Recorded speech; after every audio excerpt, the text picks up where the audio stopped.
Marcin Przydacz is the chief foreign policy aide to President Duda and joins me in the studio now.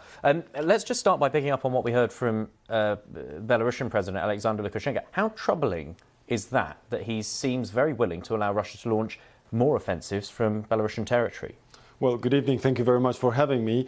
To be honest, the situation down there is quite dynamic. We were somehow expected that Mr. Lukashenko, since he is very much dependent politically on the will of from Kremlin of Vladimir Putin, that he will take such a decision. It is quite problematic for Ukrainian defense. They need to defend not only the eastern part of the territory, but they need to somehow secure also their capital city. As we all remember from the springtime, from February and March, Putin at that time was trying to capture Kiev from the north, right, from the territory of Belarus. What I have to say is that if that happens again, the reaction of the collective West, of the entire free world towards Lukashenko regime and towards himself should be, as it was said by the American, catastrophic. And we saw, or rather mentioned just now, the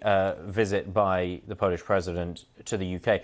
What is the Polish president trying to get out of that meeting? Well, there were two main elements of the agenda. First is the support for Ukraine, for obvious reasons. Both of our countries are very much engaged in this coalition of the willing, which are helping or has been helping Ukraine since the very beginning of this war. Both Poland and the United Kingdom offered its thanks to Ukraine. What we need to do is to discuss what we can do more in order to help our Ukrainian partners. And the second topic on the agenda was, of course, the preparations for the NATO summit, which is going to be held in Vilnius this summer. We need to start working on the agenda. What is very important for Poland and other Eastern allies is to get support in order to boosting the NATO presence on the eastern flank. And what's your take on the visit by President Biden to Poland on, when is it, on Monday? Yeah, it's going to be Monday, Tuesday and Wednesday. There's going to be basically 2 days of this visit. We're very much happy with this fact, because it's for the first time in the history of Poland that the President of the US is traveling to Poland twice a year. It shows that Poland started to play quite important role on the international scene with regard, of course, to this crisis. So what we are planning to, of course, one is the bilateral meeting of both of our presidents, but the second thing is the Bucharest 9 meeting. So there are 9 countries of eastern flank coming to Warsaw.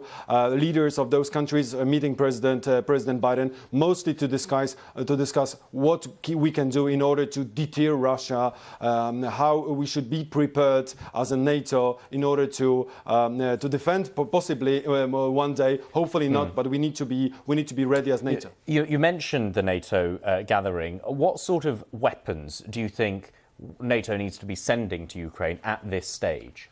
Well, you know, artillery systems, that's the most important thing. What we've done, we are done with this tanks coalition. Now is a training period for Ukrainian soldiers, also taking part in place in Poland. Now what they need is more ammunition and more artillery systems with a longer range, which that means that they need to be capable to push back somehow the Russian troops far from the front line and somehow to paralyze the logistics of Russian troops. So artillery systems, ammunition, and possibly also jet fighters. We are somehow discussing it among allies. We know that there's been already some steps taken by the government of His Majesty.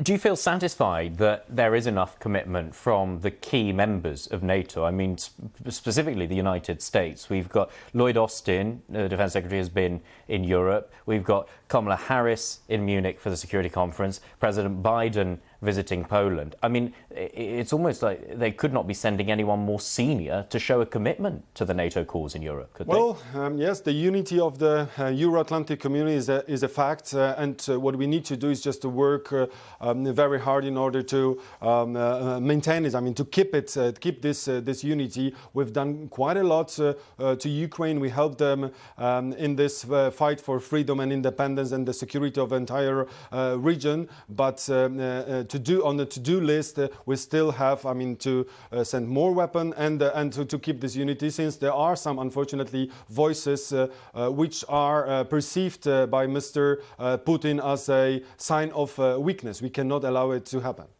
Okay, Marcin Przydacz, Chief Foreign Policy Aide to the Polish President, thank you very much. Thank you very much.